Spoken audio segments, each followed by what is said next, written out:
Salut à tous, c'est Dorian et je vous retrouve dans cette vidéo pour vous présenter mon analyse de l'action PayPal qui a fortement corrigé en bourse ces derniers temps. Alors dans cette vidéo, je vais dans un premier temps vous parler du business model de l'entreprise et aussi de pourquoi elle a corrigé récemment. Et ensuite, on regardera, comme je le fais à chaque fois, en détail le prix de l'entreprise, les indicateurs financiers et aussi le potentiel de croissance future de l'entreprise qui me permettent de déterminer si je vais ou pas investir dans l'action. Donc je vous montrerai comme d'habitude mon Excel avec tous mes chiffres, mes estimations, et je vous dirai combien j'achète d'actions, si je l'achète, etc. Et pourquoi, et je vous donnerai aussi mon avis évidemment personnel. Très bien, donc PayPal, je pense qu'il y a beaucoup de personnes qui connaissent, notamment parce que c'est une entreprise qui était utilisée sur eBay à l'époque. C'est aussi l'entreprise qui a été créée par Elon Musk. Avant, elle s'appelait X.com et ensuite elle est devenue PayPal. Donc aujourd'hui, c'est bien plus qu'un simple moyen de paiement pour eBay. Cependant, ils ont une application sur laquelle ils font beaucoup d'innovations. Donc on pourrait la décrire aujourd'hui comme une fintech, donc une entreprise de l'internet, une application dans le monde de la finance et de la banque. Alors on voit qu'il y a encore pas longtemps, ils ont intégré notamment le paiement en 4 fois, comme le fait aussi Affirm. C'est une entreprise américaine assez connue qui est beaucoup discutée en ce moment en bourse. On voit aussi que maintenant sur l'application PayPal, on peut acheter des cryptos. Donc ça pour moi, c'est quelque chose de très bon parce que il y a forcément des frais derrière et donc ça va permettre à l'entreprise de gagner de l'argent. Et en plus pour moi, c'est un nouveau marché pour lequel PayPal n'a pas raté le coche. Ensuite, évidemment, ils ont le paiement sans contact. Bon, ça, rien de très étonnant. Et ils ont aussi, et ça on le verra après, donc c'est sur Venmo, on peut partager et faire des paiements en commun avec d'autres personnes, par exemple si on va au restaurant. Et aussi, on le verra après, Venmo le fait aussi. Donc voilà, pour PayPal, et donc c'est une application, on le verra un petit peu plus tard, qui est acceptée sur énormément de moyens de paiement, et c'est d'ailleurs le moyen de paiement, à part les cartes bancaires évidemment, le plus accepté sur Internet, sur tous les e-commerce, etc., en termes de processeur de paiement. L'autre application qu'ils ont aussi aux États-Unis, et c'est là que je disais qu'ils n'ont pas raté le coche des applications sur téléphone, notamment vous avez aussi Square, et en Europe vous avez Revolut, N26, etc. Donc eux, ce qu'ils ont, ça s'appelle Venmo. Donc Venmo, c'est une application extrêmement populaire chez les jeunes aux États-Unis. Au début, c'était une application qui permettait seulement de faire des paiements et notamment de faire des paiements groupés. Donc si on allait au restaurant, on pouvait diviser par exemple la note du restaurant en trois, une personne payait et les autres remboursaient instantanément avec leur application Venmo. Aujourd'hui, évidemment, ils se sont énormément développés et ils sont devenus pratiquement comme PayPal. Donc, ils ont, comme on le disait, tout ce qui est cet aspect interagir entre personnes, s'envoyer de l'argent, notamment très populaire chez les jeunes. On peut aussi voir des cadeaux, etc. Ils ont aussi maintenant de la carte bancaire en API, donc ça veut dire qu'ils proposent leur carte bancaire à eux. C'est une carte de crédit, pardon, d'ailleurs, donc c'est encore mieux avec un cashback. Donc ça veut dire que quand vous payez, vous recevez de l'argent si vous remboursez à temps. Et d'ailleurs, c'est marrant parce que ce cashback, on voit aussi qu'ils vous permettent de le transformer directement en crypto. Donc bref, ils sont à fond dans tout ce qui est paiement et carte de crédit. Et ensuite aussi, on peut acheter de la crypto dessus et c'est quelque chose de très populaire, notamment chez les jeunes, sachant que la dernière fois, je regardais une statistique et je crois que pas loin de 7 ou 8% des Américains ont déjà des cryptos, évidemment beaucoup chez les jeunes et les millennials, donc notre génération, entre guillemets, ceux qui sont nés entre 87, 88 et 96 de souvenirs. Donc voilà globalement pour le business de l'entreprise et le business model. Et évidemment, ils gagnent la majorité de leur argent sur les frais de transaction, que ce soit les crédits, les remboursements, la crypto, les paiements, etc. Alors pour finir cette première partie, je vais vous montrer que l'action a quand même beaucoup corrigé depuis quelques mois en bourse. Donc on voit, ça avait commencé vers novembre, octobre-novembre, et ensuite elle a dégringolé en bourse. Donc c'est une entreprise qui à l'époque valait plus de 300 $ et aujourd'hui elle en vaut 115. On est samedi matin quand je vous fais cette vidéo. Et donc on voit qu'elle a corrigé de plus de 60%, donc c'est énorme. Et effectivement, comme on le verra un petit peu plus tard dans mon analyse, pour moi l'entreprise à 300 $ était surévaluée et je ne l'avais pas acheté. Et personnellement, j'ai commencé à l'acheter ici en décembre sur ce plateau autour des 200 $ et on verra un petit peu plus tard pourquoi. Et depuis, je continue à acheter la baisse. Donc voilà, vous n'avez pas forcément besoin d'attendre toute la vidéo pour savoir que je l'ai acheté. Mais après, évidemment, si vous voulez savoir pourquoi je l'ai acheté, évidemment ce sera que mon avis, mais vous pouvez très bien rester jusqu'au bout et je vais vous montrer tous les chiffres. Alors l'entreprise, elle a encore énormément corrigé il n'y a pas longtemps, si on regarde un petit peu ici. Et en fait, ce qui s'est passé, c'est qu'ils ont eu un miss au niveau de leurs earnings. Donc ça veut dire qu'on avait prévu qu'ils aient 1,12 sur les earnings en EPS, et finalement, ils ont eu que 1,11. On parle ici des chiffres du quatrième trimestre 2021, évidemment. Il faut savoir aussi que ce miss, il n'est pas étonnant, notamment parce qu'en 2020, eBay a arrêté d'utiliser PayPal, et forcément, ça les a beaucoup impactés parce qu'ils gagnaient beaucoup d'argent avec eBay, parce que tout le monde payait sur eBay avec PayPal. Mais cependant, comme on va le voir un petit peu plus tard, ils ont vraiment réussi à bien rebondir et à créer de nouvelles sources de revenus. Et je pense personnellement que dans le futur, ce ne sera pas un gros problème. Mais évidemment, court terme, ça les a impactés et c'est pas étonnant qu'ils aient eu des difficultés à avoir des résultats aussi élevés que ce qui était attendu par les analystes. Très bien, donc maintenant si on va sur la page des investisseurs, qui est celle-ci, vous trouverez les documents que je vais vous montrer maintenant. Donc ce premier document, c'est le document pour les investisseurs donc, du quatrième trimestre 2021. Donc on va aller voir quelques pages qui peuvent nous intéresser.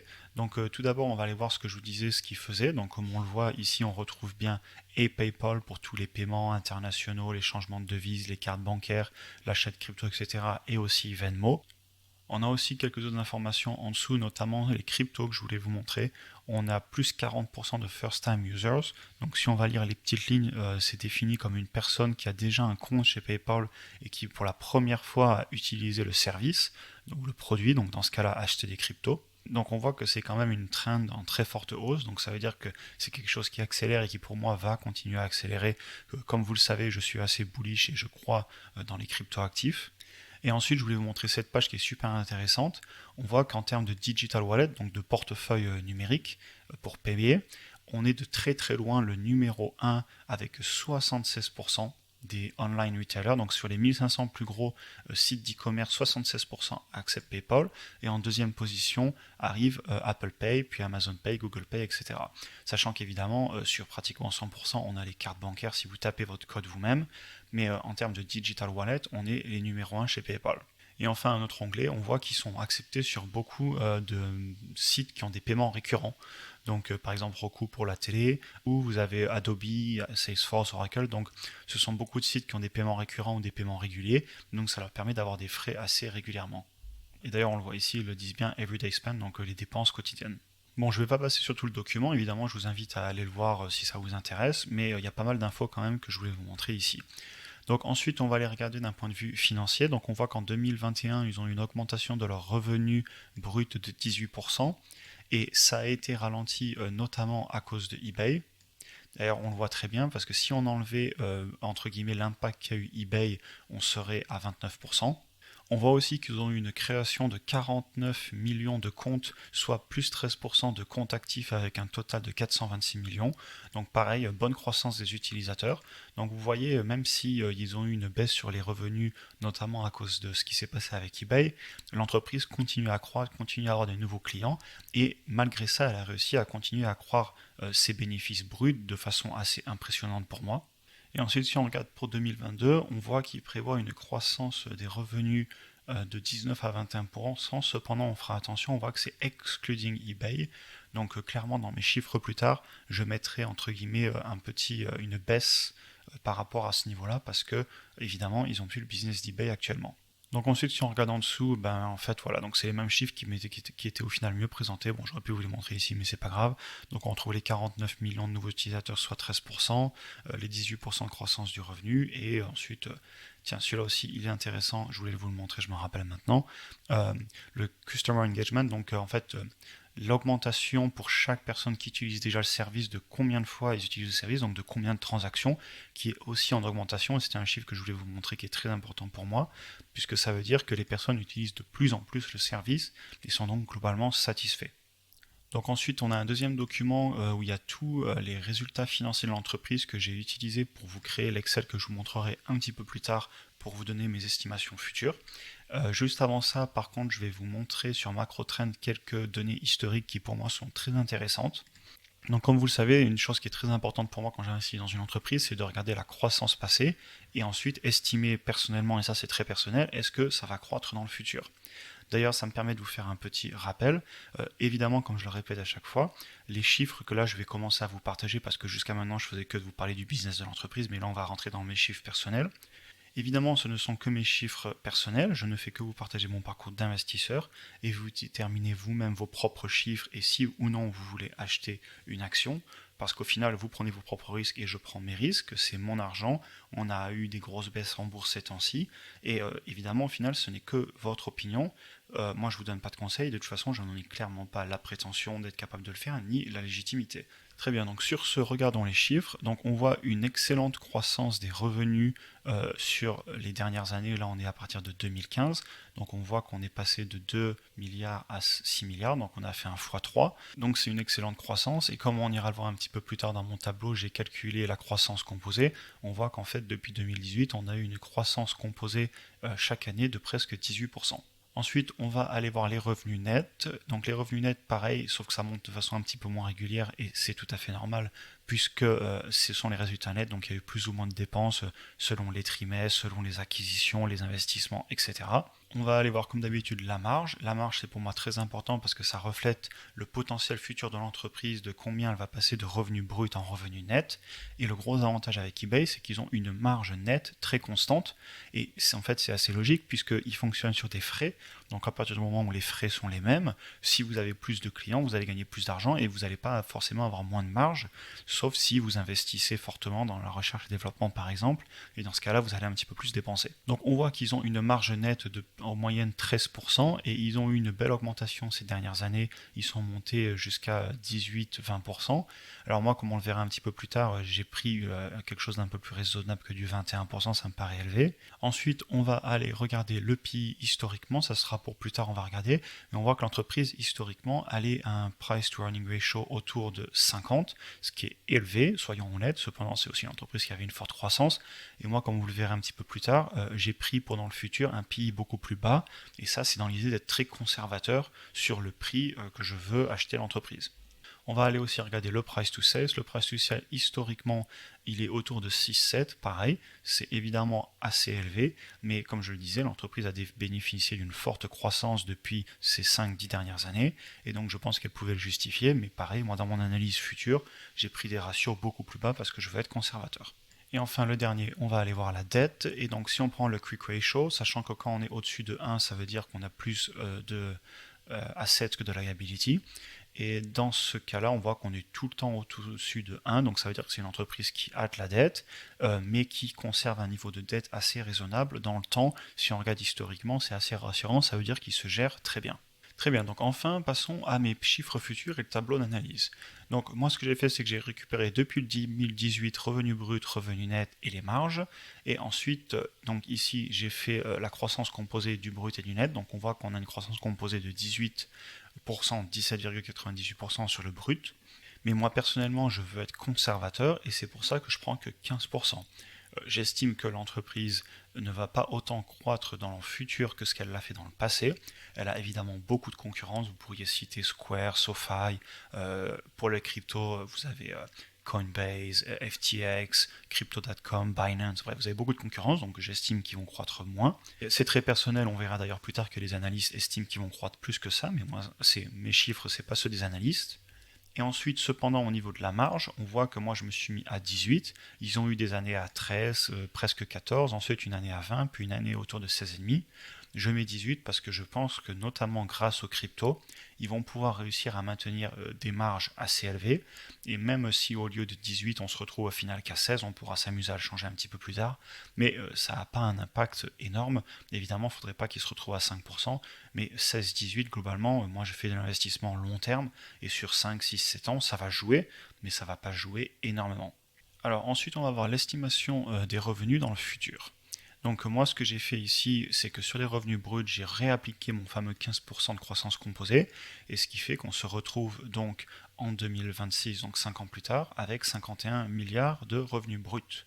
Et donc ensuite, pour trouver les revenus nets, c'est super simple, vous prenez votre marge nette et vous obtenez vos revenus nets à 18%, donc 9 milliards qui sont 18% de 51 milliards. Ensuite, on obtient l'EPS, donc l'EPS, c'est les revenus nets par action individuelle, et ça va nous permettre ensuite plus tard de trouver tous les ratios que je vais vous montrer.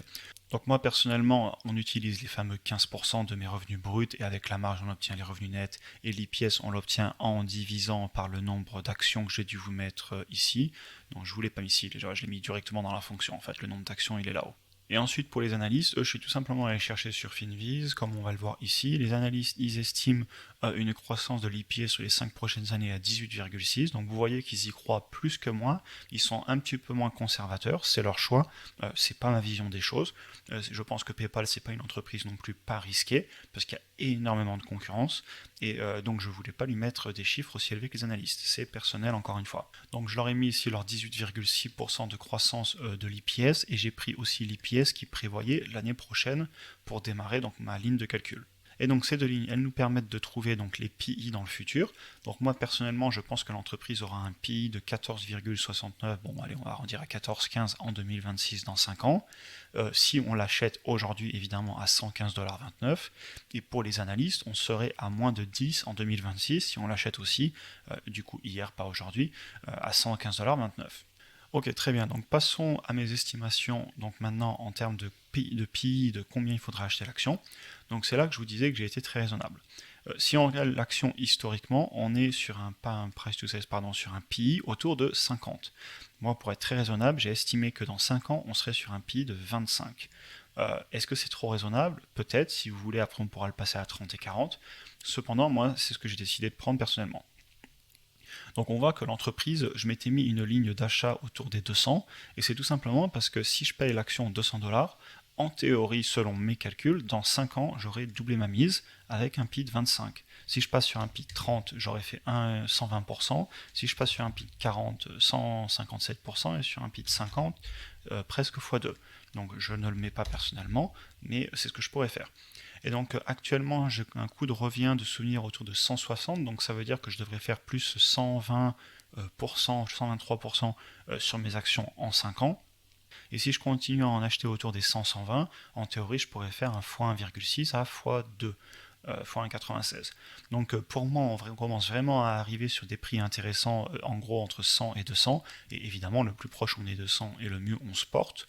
Et donc ensuite, si on va voir les prévisions des analystes, on voit que eux, on est toujours avec un PI de 25, on se retrouverait à 200$ avec un plus 145% par rapport à la croissance qu'ils ont prévue, et au prix actuel de l'action à 115 aujourd'hui, voilà 115, enfin hier, dans entre 115 et 120, on serait un x2,5 x3. Donc évidemment, pour moi, c'est trop élevé. Je pense qu'ils exagèrent un petit peu les analystes. C'est personnel, peut-être qu'ils auront raison et que j'aurai tort, et je vous invite à faire vos propres chiffres comme d'habitude. Mais donc voilà, globalement, mes prévisions. Donc voilà pourquoi moi personnellement j'ai acheté l'action. Donc voilà, on voit que j'ai un coût de revient actuel à 173. Il est peut-être un tout petit peu plus bas parce que j'en ai racheté il y a encore quelques jours. Bon, on devrait être entre 160 et 173 globalement. Donc vous voyez que j'avais pas mal acheté l'action dès qu'elle était autour des 180-190$. Et là, depuis qu'elle a corrigé, j'ai recommencé à en acheter. J'en ai racheté en 3 points. Aujourd'hui, on est sur une position sur laquelle j'ai dû investir autour de 2000$. Je vais peut-être investir encore, cependant je vais être patient parce que vous voyez que j'en ai encore acheté donc il n'y a pas longtemps, là, sur les 2 dernières semaines j'en ai acheté en 3 fois. Donc maintenant je vais quand même être patient et je vais attendre qu'elle corrige encore plus. Et par contre, à l'inverse, si je vois que pendant plusieurs semaines elle consolide, etc., et bien dans ce cas-là, pourquoi on rachète encore un petit peu plus pour monter une position à peut-être 2500$ investis? Je pense pas que j'irai au-delà parce qu'après on va commencer à rentrer sur des actions du type Google, Amazon, sur lesquelles je mets beaucoup plus, mais ce sont aussi les actions qui sont pour moi beaucoup plus sûres. Et en parlant de sécurité et de sûreté, je tiens à vous le rappeler, je pense personnellement que PayPal est une entreprise bien plus spéculative que pourrait l'être une entreprise comme Coca-Cola, Google, ou même je pourrais par exemple prendre l'exemple d'un Amazon. Je pense que ce sont des entreprises qui ont une croissance beaucoup plus stable et beaucoup plus garantie, qui ont moins de concurrence. Alors qu'à l'inverse, PayPal, il y a clairement de la concurrence. Je vous ai cité tout à l'heure, dans les non-crypto, vous avez Square, SoFi, vous avez toutes les anciennes banques aussi historiques. En Europe, vous avez aussi de la concurrence, Revolut, Helvetis, etc. sur les banques. Et dans les cryptos, vous avez une infinité de concurrence avec des Coinbase, des Crypto.com, FTX, Coinbase, pardon, j'ai déjà dit Coinbase, Binance, etc. Très bien, sur ce, j'en ai fini avec cette vidéo. N'hésitez pas, comme d'habitude, à vous exprimer dans les commentaires, à me dire ce que vous en avez pensé, à me mettre un petit like aussi, me dire si vous l'achetez, si vous pensez que je suis en train de faire une grave erreur, ou au contraire, si vous pensez que mon analyse, elle est cohérente avec les chiffres que vous avez vous-même de votre côté. Et sur ce, comme d'habitude, je vous souhaite un bon dimanche et on se voit dans la prochaine vidéo.